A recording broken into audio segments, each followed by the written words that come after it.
Okay, that's my name. I'm Michael Sokolov. I work at Safari Books Online as the senior architect there. You're probably familiar with Safari Books, but they publish O'Reilly books and Pearson, a lot of books from other publishers, including many books about Lucene and Solr and other technologies that I'm sure we're all familiar with. I'm going to talk to you about querying rich text with Lucene. Just a little aside, Michael Sokolov, if you Google my name, there's another guy who's like an expert in alien invasions. That's not me, so there's, yeah. What I'm going to talk about today is a system that we built for providing a richer query language on top of Solr. And I'm going to spend a little while giving you some background about why I think we need that, why maybe the query languages that we have that come with Solr and Lucene are not enough for everything, every use case.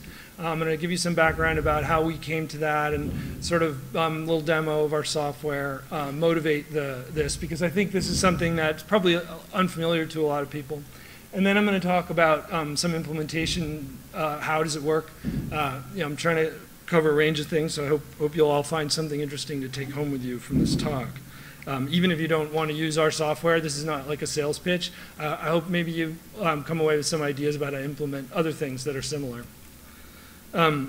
Specifically what we're providing with this Lux system, which is an open source thing that I've put up on GitHub and so on, is XQuery querying on top of Solr.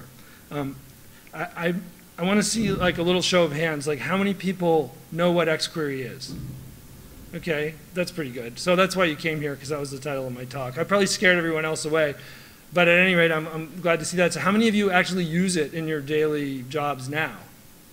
Not too many. Yeah. Okay, that's kind of what I thought. So I'll show you why I think it's still useful and relevant, even years after it was something that was invented. So what's the difference between querying and search? That's kind of a key factor that I want to relate, because we get search with Solr already, and it's great. To try to convey what I think the difference is, I just did a quick image search on Google for what is search, and you get this nice splash screen of lots of magnifying glasses. Apparently that has become the icon for search. I'm sure you're all familiar with that. It's about finding documents, so you use your Sherlock Holmes magnifying glass to go and find documents. But if you search for a query, you get something much more complicated looking that is really this kind of complex array of fine print text, and all you really know is something complicated is going on here, right? And really what it is, it's about answering complex questions and specific, granular, detailed questions. Search, you might enter a word or two, and you want to get the right document. You're looking for a document. With a query, you're trying to answer a question, do some analytics. You might be exploring data, and so on. And that's what we're going to be talking about today. So why is this XML still relevant? It was like it used to be a cool thing 10 years ago. Now it's just there. It's not really. So why are we not using JSON? That's like the near thing. I wanted to show you something interesting that I thought was kind of interesting, just to convince you that it's still worth caring about XML. This is like a Google Trends. Oh, it's a little bit off the bottom, but if you see how many people are searching for XML, well, in 2004, lots of people were, and over time, it's just kind of, well, it's really not that interesting as a topic by itself. So, you kind of think, why are we spending our time building this thing? But then I thought I would just compare it with JSON, because, like if you go to talk to people in the XML community, people who spend their lives developing parsers and stuff like that, they're all wringing their hands about, JSON's going to take over the world, what are we going to do, with our lives now? And I thought that this graph was kind of an interesting one, because it shows that although interest in JSON is clearly increasing, there's still a lot of XML. Relatively speaking, people are still interested in it. So anyway, that's just one little thing. Another random thing, if you go to my company's website, this is Safari Flow. It's basically publications, all the books. This is a new version, so if you're used to Safari Books Online, you probably won't have seen this before. These are all the topics that they think are like the hot new topics in, sort of for busy information professionals, programmers, and designers, and so on. And XML is just not there. It's not something that anyone thinks there's really interest in. But if you search for XML in the full text search engines, you'll see that most of the books reference it. So it's like it's just become part of the air. So, but we don't really have tools for dealing with it in Solar, and in our practice, we really need them, and I'll show you why. Yeah, this is kind of what I just said. Yeah, so what do we do? In addition to Safari Books Online, I've been working with a company that now has been purchased by Safari Books. We have a lot of clients that are publishers. They publish large texts online. Oxford English Dictionary, there's a German publisher called De Gruyter. These are like, that's a 20 million document site, lots of users. It's a big search problem, but all the data comes to us in XML or PDF or something like that. And it's kind of a mess sometimes. Like XML is semi-structured. It's not like getting your data out of a relational database.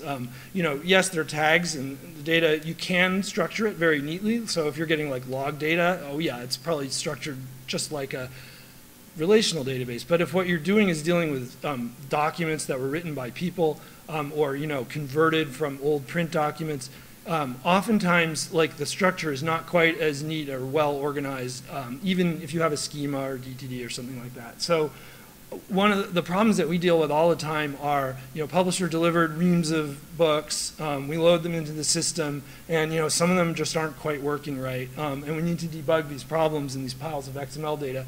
We have a lot of different schemas, so it's not like we control all the time the kind of XML that we're getting. We don't really know what all the tag names are. There are a lot of different standards out there, and so this was, we've needed tools for kind of navigating complex XML. Let's see. Yeah, so how does XQuery fit into that?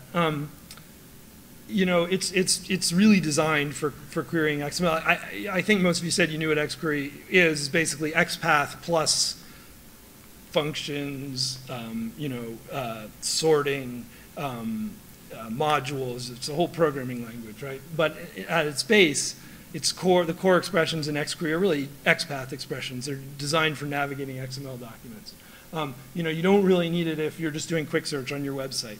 We started years ago with, we had like a proprietary XML native database that we did all our work in.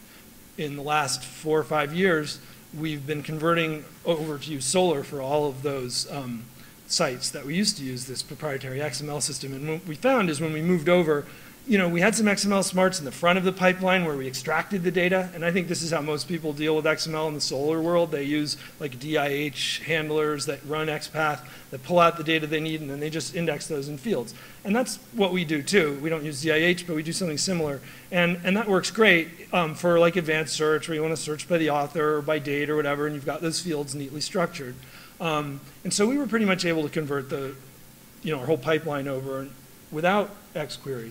But then we found that we were missing something, which was really not essential, to the operations of these websites, but that we really liked to have, which was a tool for doing ad hoc querying of the data in development. So essentially answering these nitty-gritty questions, which our users don't have. The users on the website are just doing quick search and maybe some advanced searching where they have a field, and then we do faceting and highlighting and all the rest of the stuff that is typical of search applications. But in the back end, we have like this whole data processing enterprise going on, and to support our developers, we kind of were missing those tools. So this is kind of motivation. I'm just going to give you a quick demo of the querying tool. Usually we do these at the end. I don't know, maybe I'll save it to the end. I went back and forth. How many people would like to see a demo now or have me dive into implementation details? So implementation details, demo. Okay, I got a few votes for demo. I'll do that. Fair enough. Did I get the right window? Yeah. Okay, so let me start not here, but, oh, actually, wrong window. Let's go here. I'll go to this. So just to show you how it plugs into Solar, yeah, I'll skip ahead a little bit to the implementation. This thing is implemented as a bunch of Solar plugins. There's a query parser, there's a update processor, there's a query component, I think it's called. We had to build a bunch of these things, but it all runs inside Solar. And so it leverages, a lot of what Solar can do. You can still use the Solar query. The indexes are Solar indexes. It's just a thing that kind of sits on the side like a barnacle. So here's the collection. The collection that I'm going to show you here is the metadata for all the books in the Safari Books Online collection, which we get as XML. I just put a link to the thing here. This little application that I'm showing you here is written entirely in XQuery, so they're like, you know, just files with XQuery and HTML and JavaScript. So, you know, you can write like a whole application. I don't really recommend like doing your whole, you know, public-facing web application in XQuery, but it's really great as a prototyping tool, as a, you know, and for doing these administrative tools, because you're just right there. It's like scripting language. It's back to doing ASP all over again, except with a lot more smarts. But you know, it's easy to put the markup in place without dealing with a whole like Java stack and framework and so on, which is how we do most of our stuff. So this page is showing you just a very simple search interface. You know, it lets you do some nice things though. You know, these are just all the words. It's sort of auto-completing. This bit over here is a little different. It shows you all the tags. So because of the indexing that we've done, you know, we get all the XML tags. So I can search in a title, you know, for solar, let's say. I can do a search. I get back. You know, it's a little interesting. It actually gave us back documents that have solar. You can see it in the highlighting there. But the titles are not solar. So why is that? You know, it's a question that's kind of hard to answer with a search interface. So what I'm going to show you here is just a query tool where you can type in, oh darn, it lost my history. I'm going to have to make it up from scratch. Okay, so it basically, oh, you know what? I think if I go to the other browser, that's what I did. Yeah, here we go. So what you're seeing here is just the box where you can type XQuery and then the results down at the bottom, a little history over on the left. What we've done here is I just did a quick XPath that says find me all the titles containing the word solar. So I'll hit go.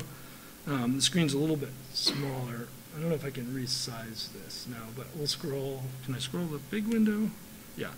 So there's a lot. That's basically something like the query that we saw on the other page. You know, and it's finding all kinds of titles, which there are way more here than we expected to see. And I think that, you know, if we think about it a little bit, we look at the XML, maybe we can figure out what's going on. Yeah, this is one thing, is that the contains operator in XQuery is case sensitive. So, you know, if you just search for lowercase, you get kind of a different result, which is a little weird. But what we really want to do is we want to figure out, we've got this XML, we got all these titles, we know those aren't the titles of books. What's going on? So this is the kind of thing we can do to answer a little bit more detailed question about the structure of the XML. It's basically just saying, give me the name of the element that is containing the title element that you just returned. So for each title in this XPath, give me the name of the parent. And if we do that, we get, oh, that's kind of ugly, lots of things run together, so let's format it a little bit by wrapping the result in an element, just because that's what we're doing XML, and it looks neater when you do that. So you can see there's like section and there's book, and actually we'd rather get a distinct count, so we can get distinct values on all of those things just to get a smaller list, and we can see that, oh, there's just basically, there are titles of sections and there are titles of books. Now, I mean, this is kind of simple, but it would be really hard to do in Solar if we didn't already decide in advance that we needed to index the names of all the elements, or the names of the parents of all the elements, or you can see where I'm going with this. It's a very flexible tool that allows you to kind of worm your way through these XML documents without having to have in it pre-indexed all of the things that you want to search for. I'm going to go just a little further on this. Let's say we want to actually, you know, see the books that, you know, now we're finally getting, these are actually the titles of books that have Solar, and then there's a good 10 books. Actually, a bunch of those are videos. They're not really books. There aren't that many Solar books. It's not like you didn't read them all, so don't worry about that, but interesting videos. Yeah, a little more about this. So the example I showed you uses the contains function in XQuery. Now contains, the semantics of contains don't really map directly to queries in Solar in an efficient way, because it's not word oriented. So really what it requires you to do is a substring query on your text, which, you know, we've implemented using wildcards, and it works. You can see it's reasonably fast, but it won't scale to a very large index. So what we do in to kind of give you more low-level access to querying capabilities, or really, Solr searching capabilities, is you can call a function that we provided, and there's a library of kind of search-oriented functions that come with this that do faceting, search, all the things that you would normally do like through the Solr API, you can also do through XQuery. So this is a little extension to the query syntax that says, find me this word in the context of an element called title. That's what the little less than is doing for you there. So if I do that search, that's going to do a more traditional kind of full text query for the word Solr. It's case insensitive and so on in the normal way. It goes through the analysis chain and all that stuff that we're used to from Solr. And then it's a little hard to see down at the bottom, but that's the first of many, so that's what this is doing. You can do pagination and so on. There's a query optimizer in here that will rewrite your queries for you to apply these searches so that you don't necessarily have to write them out by hand. You can just write XQuery and expect to get an efficient query out of it. This is just showing pagination here. Let me check time because, right, 4 o'clock, okay. Yeah, so getting the same thing back. And you can do things like order by. This will optimize to do an ordering operation using an index if you've created an index. I'll talk a little bit more about how that works when I get back to the implementation. But I just want to stop here for a second, take a breath, see if anyone had any questions about this or wants to challenge me with a query. Yeah. What happens with inline elements? If you have in your title, for instance, the line on the bottom, volume 2 is also an element. Yeah, that often happens. I don't think it happens in these examples in the titles, but right, let's say you have some italics in there or something like that, right? Yeah, so I'm gonna come back to that question when I show you how we build the indexes. So I think I'll go back to the PowerPoint. Right. So this is just kind of a diagram of all the components of this system, or the largest components of it. I'm not going to talk about all these today, there's way too much, but I just do want to talk about what they are at high level. The yellow ones are all of the Solr components. That's how we kind of attach to Solr. The green ones are kind of at the Lucene level. We've extended the token stream so that we can do the element indexing. There's a codec, which maybe if I have time I'll talk about. And then there's a weird thing about searching, which is interesting, which is that, just talk about this very briefly, XQuery is a functional language, and so when you evaluate an XQuery function, it always does early termination. It may not evaluate all the expressions, and the way it's implemented in the Saxon XQuery engine, which is what we use for this, is that everything, function calls, iterations, loops, all this stuff is implemented as lazy iterators. So basically, there's this huge tree of iterators. You ask for the next thing in a sequence, and it walks all over this tree and just keeps pulling until it has what it needs, and then it doesn't necessarily go through all the loops. That is great for an optimizer. It's a little confusing as a programmer, but you get used to it. It turned out to be a problem for searching because, like in Lucene, if you want to search for a term, what you do is you say, here's my query, give me back the first n documents that match, sorted in relevance order. And then it goes and it goes over the entire index and then pulls back n documents and gives them to you. And that's all very well and good. But if you don't know how many documents you're going to need because you're just sitting at the bottom of this long chain of iterators and you're given a query and then you might be asked for like a zillion documents, you don't really know. You don't know what value of n to use. So there's a little mismatch there. It's like a pull style interface versus a push style interface. We did a couple different things. One thing you can do is just fetch 10, and then if you need to do more, well, you can go back and fetch more. It's not very efficient because you have to start from the beginning each time, and it gets longer, and if you needed to jump into the middle, I don't know. So the other thing that's a little weird in XQuery is that you are supposed to return everything often in some contexts in document order. Well, document order within a document just means what you would think it would mean, starting at the top and going to the bottom. But there's also a semantic that says if you have multiple documents, now people when they wrote XQuery, they weren't really thinking about multiple documents, but there is an order. You have to define an order among all your documents. It can be arbitrary, but it has to be fixed, at least for the duration of the query. So in order to do that, we want to use the most efficient thing possible. We go into Lucene. I ended up talking about this much longer than I thought I was going to because I find it interesting, but we'll just rearrange it to talk a little bit. And if you use its unordered query, it'll just give you back things in doc ID order, which is very nice because that's what it wants to do, and that's great and everything, but we wanted to have a lazy, so we ended up having to implement this searcher, which is essentially keeps track of the state of the iteration.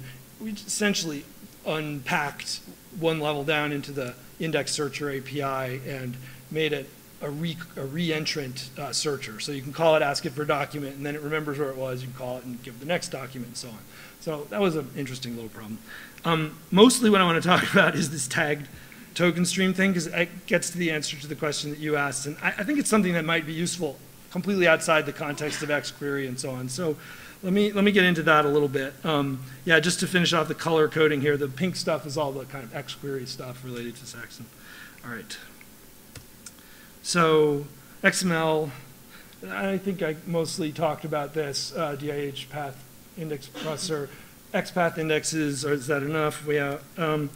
So if we want to answer questions, I think this is kind of motivated by the demo to a certain extent, but if we're trying to figure out things that are like joins, we want to know in which speech does Hamlet talk about poison. Those are in different places. They might not get indexed together if you didn't in advance decide that you needed to index all the things in speech, but you just index speech or in line separately.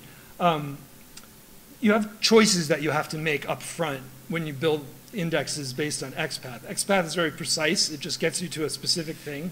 But if you didn't make the right choice when you loaded all your documents, you don't have the flexibility that you'd like to have. So what we did is we basically said, okay, we're going to build some kind of general purpose indexes that index lots of stuff that we don't know whether you're going to need it or not, but it'll be there so that we can kind of mix and match a bunch of these things together and get you pretty close, and then do the last step in XQuery as a post-processing step. So that's basically what the architecture here is. The indexes that we built are some simple ones, just what are all the tags in the document, what are the paths in the document, and then this tag text thing. The tag text just basically says for every word, and we just use we sort of sit on top of an existing analysis chain. So we take your Lucene analysis chain and then we augment it by stacking up tags on top of it. We actually index tokens that are concatenation of the tag and the original text token. Some people have suggested to me in earlier talks at this conference, why didn't you use payloads for that? And my answer is, I don't know. I didn't really know about those. So, I'm learning. But this actually works great. I think there might be improvements to be made, but essentially what it does is it says for every token, which context does it appear in? And you kind of have a choice of whether to do just the parent context or to include like the full stack of all the tags that it includes in, or some hybrid combination. One of the things that we'd like to do is make it more configurable. Say, there's certain elements that we know we're never going to be interested in. Italics, we don't care. So we'll just treat them as transparent, effectively. So there's some transparency control that would help. And then finally, we do have XPath indexes so that you can index a value rather than a full text index, a string, an integer. Those are really useful in this context for sorting, faceting, usual things. And of course, searching. Now, yeah, this is more or less what I just said. XQuery post-processing, optimizer, yeah. So this is a picture of the tag token stream. I kind of wave my hands about it, but it always helps to have a picture. In this case, the XML is up at the top. It's a scene of Hamlet, his soliloquy, to be or not to be, so on. Can't recite the whole thing, sorry. You can see that for each word, it's in this kind of stacked context of tags. So Hamlet is, first word is the speaker in the scene and speech, and there's other ones above. And then the word to is no longer in the speaker context, but is now in the line context, but still in the speech context, and so on. And on the right, you can see the actual tags that we put in the index for that. So for the word Hamlet, it actually shows up as 3 separate tokens in the index, all at the same position, but with different contexts. I just want to pause a little bit to let that soak in. I think this is this is useful for a lot of things beyond XQuery, but it's really useful for XQuery. I'll show you a little bit about how we query that. So the top one shows you the example of, we want to find that speech where, you know, Hamlet talks about poison. And, you know, it's basically doing like a join, which is kind of like if you indexed speeches as your primary document, imagining you didn't have any of this stuff, and you just wanted to have an index of Shakespearean speeches, right? You would have a field for Hamlet and a field for the full text, and that would work great. But what if instead you had indexed, you know, the scene as the primary document, because that's what you're going to want to display to most users, and that's, maybe those are the search results that they want to get, and you'll do highlighting to get them the rest of the way. You know, then it would be harder to do this because you wouldn't have the tools for searching within a document in this tagged way. So anyway, here what we can do is we specify the tags, and you can see that the optimizer will take that XPath and then rewrite that as this function with a enhanced Lucene query in it, and then also applies the XPath to the result of that query. So this search function just gets you back documents. It gets you back all the documents that match. So it's not really as precise as the original query that we had, but it limits the set of documents that you get back, and hopefully, you know, limits it drastically. In this case, you're not going to get that many things with poison in it. So probably the filtering step, which comes after an XQuery, is pretty fast because it doesn't have that much work to do. And yeah, the last part actually just shows you what the Lucene query looks like. We have to escape these colons. I don't know. Maybe colon was a poor choice for a separator character, given it's already kind of being heavily used in the query language. We might change that, but I mean, whatever thing we put in there, we'll have to escape it. So it's not like it makes that much difference. Yeah, these are some other examples of the kinds of things that I think that this could be useful for. I mean, lots of people are storing data as JSON now.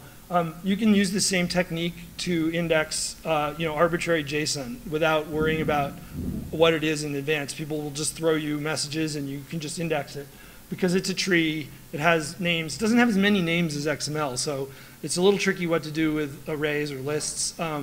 You'd like to be able to index the position, maybe. That's something to work on. But in general, anytime you have overlapping tags, like if you're doing NLP and you have, you know, you're probabilistically assigning labels to words. You don't know whether something is a noun or an adjective, or like an example that actually came up in our work is that we did citation classification. So in all these academic texts, you have a lot of citations with authors and publications, but they just come to you as plain text. And we really want to get them tagged so that we can then send them off to citation services, register those, have people do queries at a more granular level. And to do that in an automated way is, you know, it's kind of tricky, and you don't always have perfect information. You get it wrong sometimes. It would be nice to be able to label probabilistically, so you'd have multiple tags for each word, because you don't really know what they are yet. It'd be nice to have a score stored with them too. We don't really do that right now. Highlighting is an interesting thing. Like, if you want to search only within a part of a document, and then you want to highlight the whole document, have your query, you know, terms highlighted where they matched. That's a little tricky to do in Solr right now, because it'll just take your query terms. Let's say you were searching in captions of images in a document, and you got some matches, and you get a document back. It'll highlight those words wherever they appear in the document. It doesn't, because you're going to want to highlight a different field than the one you searched on. This kind of solves that problem for you, because you're always searching on like the main field. Highlighting is a key use case for us, and so we get a lot of complaints when the highlighting shows up in the wrong place. Just a little thing. Yeah, and also the fact that all these words, like you could imagine having different fields for each element. Like you identified some elements that were important, you did the kind of XPath approach, you just have one for speaker, another for speech. But once you've done that, you can't really use phrase queries anymore, because phrase queries demand that all the terms in the phrase come from the same field. So this is a way of actually doing phrase queries for things that are conceptually in different fields. It kind of gives you like a field within a field structure, which is very powerful. So that's kind of the tagged token story. and why I think it's maybe useful for things beyond, XML and XQuery. There's some, code there that's totally pluggable. It all says XML on it, but could be pretty easily adapted to something else. Okay, so nothing comes for free. We talked about adding lots and lots of tags to your index. What does it cost? The way that this is scoped out, the costs are relative to the size of the document. So the stored document is 100%. That's just like the XML blob stored. If we just tag the names of all the elements, it adds 1%. All the paths, there are a few more of those, you get like 2%. Just doing an ordinary full text index, just for comparison, something that everyone should be familiar with, is about 18%. So there's a huge amount of compression there because we've thrown out all the tagging, and each term only appears once and so on. Again, if we just do the same tagging that I talked about, but only at the most granular level, so you just tag the element that you're in, it's the same as doing an ordinary full text index, but you've just included the name of the parent element with everything. On the other hand, if you tag every element all the way from the root down to where you are, it adds a significant size to the index. This is for the Hamlet example. I mean, it'll vary depending on the structure of the document. It might not be this big, or it might be much bigger. But actually, in the scheme of things, it's bigger than it's a lot bigger than the full text index, but it's still smaller than the actual document itself. So it's not that big. And you might be willing to pay this cost to have enhanced analytic tools. We have been. I don't think this is something that we're going to be deploying on our production websites because we don't need it there. Sometimes it's nice to even go on the live site and do some stuff, but for the most part, it's enough for us to have it in our development environment. And there, the cost is much less critical. Yeah, that's kind of the end of what I wanted to say about document storage. Let me just check the time. I forget. I think I'm supposed to be like 35 minutes, right? I think that's about it. So I have a little more to talk about document storage. I think that's interesting. This is kind of a new experimental thing that we haven't really completely deployed yet. But for us, one of the big use cases is large documents. We just have, we always need to get the whole document, give it back to the user. Sometimes it's not just XML, but PDFs, and they can be really big, like megabytes for each document. A lot of our sites will do, like these academic reference sites, have a search that's entirely based on a kind of small section of metadata, maybe in the full text also, but it's just extracted from a PDF. But then when we actually go to give you the document, we might give you like a picture that's a page of the first page of the PDF on the website, and then you can download the whole PDF. It's pretty typical for academic journal sites. They're still kind of in a print production mode. So what we have been doing is we've been taking all those PDFs and storing them in a folder somewhere and keeping a reference to them in the Lucene index, and that's all fine. But it makes our whole ingestion stack more complicated because we have now not one data store but two to worry about, and keeping them in sync, sometimes they aren't and things can get messed up. So what we'd like to be able to do is just use Lucene as our data store, Solr, throw all the documents in, the binary ones and everything, retrieve them from there. I think most people who've had to deal with highlighting, for example, are storing the full text of all their documents. And it's not a use case that's really the primary one for Lucene, I think. It's not something that they're really focused on. So like one problem is if you're storing lots of large binary documents in the index, first of all, the index isn't buying you anything other than the convenience of managing them, which is something. But also, like when it merges, it has to copy all these documents around, and they're way bigger than, your actual text index, as you've seen. Like for the example I gave, it was like 18% of the size of the XML was the kind of actual search index part, and then the PDF could easily be 10 or more times the size of the document. So you pay a pretty big cost in terms of just I/O, copying that stuff around. So we thought, well, maybe there's oh yeah, I forgot to mention one little thing which is sort of interesting, which is the XML format that we store the documents in is not actually like text serialized XML, but it's a binary format that's quick. You don't have to parse it. So this is also another thing we'd like to be able to store externally. It's about the same size as the XML, but still pretty big. The idea that we worked on is a codec. I'm not sure, probably everyone knows what a codec is. This was billed as an advanced talk. After some of the talks that I saw today, I don't think it should have been an advanced talk, so apologies for that. But the codec is like the low-level thing that Lucene calls to determine what format the index is going to be stored in. So it's not something that like I had ever looked at before, but I asked a few people on the mailing list, and they said, well, you might be able to do this thing. What we wanted to do was to take all the PDFs, store them outside of the main index as files, the way we do now, but have them tracked, by the indexing machinery. So the way this thing works is it basically, in the codec, it wraps kind of the existing codec, but every time you write a stored field, it says, oh, is it big? Well, okay, if it's above a certain threshold, instead of putting it in the index like it normally would, create a file, put it in the file, and store a reference in the place where the stored field goes in the regular index. And, it seems to work. This is kind of a pictograph of kind of how it works. Over on the left is what you would get if you just put your big red documents in the index. And then on the right is what you get if you extract them out as separate files, and then you have your index with references. Yeah, there's some tricky parts to getting this to work right. Deletions is the main thing, because like when it's easy enough when you write the document, you just intercept that and write out a file, great. But you have to kind of keep track of those files. So when someone later comes and deletes a document, you want to then just go and delete the files. But you can't really delete them right away because some reader might be holding a commit open that is still using that document, even though it's been flagged as deleted.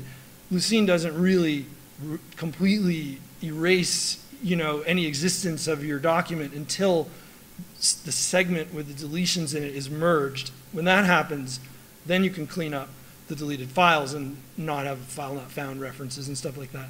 So what we ended up doing was tracking in the merge process, checking, let's see, so there's a sort of complicated little process. When a segment is merged, we scan it for deletions, mark the files. Even then, we can't quite delete them yet because the things might still be open. There's a thing called an index deletion policy that lets you hold on to a commit so that you don't actually really delete the files in the index until they've all been released. So we went through all that effort. So what was it? Was it worth it? That was a question. It turns out maybe. It depends on your use case. If you just do this and you have some smallish documents, it won't hurt much. It gets a little slower in the normal case. If you have a lot of big binary documents that you're storing, you can get a 2 or 3 times speed up when you're writing and merging. At least that's what I've seen in my little tests on my laptop, right? I generate lots of random documents. I let it run for 15 minutes. I haven't done any really large scale tests. I suspect you'd see a bigger improvement as you have more and more merging of larger and larger segments, but I haven't really tested that. I would say that it's probably not worth doing this unless you really have a lot of big files, because if you'll save time, but you'll be spending so much more time doing analysis and other things that it'll be kind of in the noise. So, jury's still out. There may be some improvements to this. I don't know. I'm talking with some of the Lucene people, and maybe we'll go forward. I don't know. That's the codec thing. There's more examples of things that you might want to use this for, but I think I've kind of covered that ground, so I'm not going to dwell on that. I will just point out that it's an open source. There's a website, luxdb.org. You can download this and try it. It comes, there's one app server you can run out of the box, and it runs that demo that I showed you, so you don't have to muck with your existing Solr installation if you don't want to, but you can also run it if there's different distribution modes. There's a library you can just call from if you just want to be at the Lucene level and you don't really want Solr. There's source code on GitHub and all that stuff. And thank you. That's the end of my talk. All right. I'll just pause. You have had a use for, but things like relevance, for example, how does that play? Because this is something that we actually tried. We found a use for it, and we actually found it useful for relevance. Yeah, that's a good point. Because you could sort of use relevance across tags to some extent just because of the TF-IDF being. Yeah, that's really interesting. So right now, the search function that I have returns you documents in document order, because for certain reasons in certain contexts that makes the XQuery go faster. XQuery wants, if you give it a path expression, it expects that it has to return it in document order.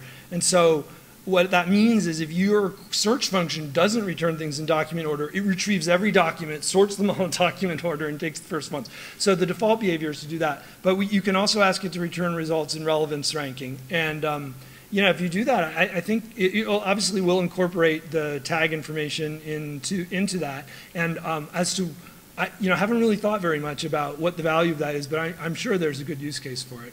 I'd love to hear more about that from you later. Yeah. Anyone else? No? Okay, well, I think everyone's eager to go and have dinner and drinks and get their evening underway, so thanks again. Yeah.